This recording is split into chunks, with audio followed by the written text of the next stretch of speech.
السلام علیکم ګرانو دوستانو، جوړ په خیر. د ویډیو عنوان مو دی په نکاح ژوند کې د خشونت حل لار په پښتني ټولنه کې.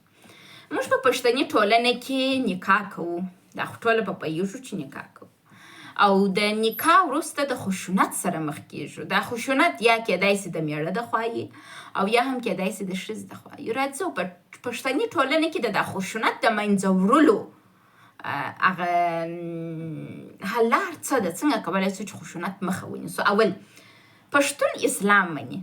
تاسو به پښتون نه یې لیدلی چې کافر یې، پښتانه ګرده مسلمانان دي او پښتون اسلام مني. نو اسلام و ښځو ته بهترون حقوق ورکړي دي. داسې حقوق یې ورکړي دي چې باور وکړئ دا دی د اوس زمانې په عصر کې څومره ښځو ته حقوق ورکول سول، یو هم د اسلام د حقوقو سره مشابهت نسي درلودلی، هغه چې انسانانو ورکړي دي. الله ډېر ښه حقوق ښځو ته ورکړي دي.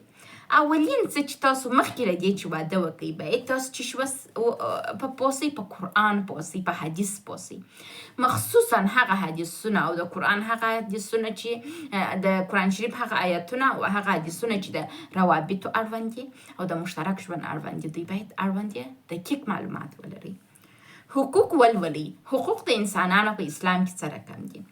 دین ولوله، د دین په اړه معلومات حاصل کړه، ځان خبر کړه د دینه. نو زه تاسو ته دا ډاډ درکوم چې نه ته پر چا بیا خشونت کوي او نه هم څوک چاته اجازه ورکوي چې پر تا خشونت وکړي. وایي څوک چې نه وي خبر هغه څه شي کوي؟ ظلم کوي. او بل وایي باخبره کس نه ظلم کوي او نه هم د بل چا ظلم پر ځان باندې مني.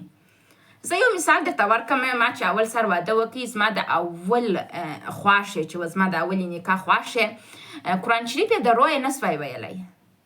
نو دا خو ناپوه وه، د ژوند په اصولو نه وه پوه د اسلام د نکاح څخه. بس د ظاهره چې یو چا یو خبرې ورته کړې وې، ناپوهۍ باندې روان وه. نو تاسو زه خپله زه پروانه ضیایي په دین نه وم خبره. زه په دا نه وم خبره چې اسلام کم حقوق ما ته راکړي دي، کم حقوق یې زما خسرګنۍ ته ورکړي دي، کم حقوق یې زما میړه ته ورکړي دي، څوک باید زما سره څنګه برخورد وکړي، په هیڅ نه وم خبر. زما خسرګنۍ هم په هیڅ نه وه خبر په اسلام. نو نتیجه یې څه شول؟ ما خپل اعصاب د لاسه ورکړل، ناجوړه سولم، 10 کاله د بستر پر چپرکټ باندې پرته وم، 10 کاله ناجوړه وم، فعالیت مې نه سوی کولی. زه وایم که چیرې زما قانون چلیدلی یا یو چا ماته ارزش راکولی چې زه قانون جوړ کړم، د واده دپاره قانون به دا وایي چې د نکاح شرط به دا وایي چې میړه و ماینه د هلک و نجلۍ دواړه اسلامي دین، حقوق او د قرآن او حدیثونه د روابطو اړوند مکمل زده کړي. د هغو څه به امتحان اخیستل کېدلی د مطالبو، بیا به دوی ته اجازه ورکول کېدلی چې واده وکړي. په داسې صورت کې نو بیا نکاح چې کېدله صحیح راتلل او بیا مشکلات نه راتلل. که چیرې دا کار عملي سي، د واده در مخه د حق و حقوقو او د دین سوال او مطالبو امتحان واخیستل سي، انشاءالله هیڅ روابط به نه خرابېږي. مشکل دا دی چې موږ دا کار نه کوو. زه تاسو ته ووایم په نکاح کې دا نه دی مهم چې څومره پیسې لري، څومره ښایست لري. وایي تاج و تخت مې په کار نه دی، غواړم 2 سترګې د یار.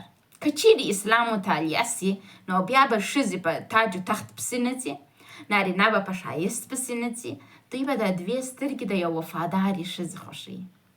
خو لوی مشکل دا دی چې د پوهې نشتون دی.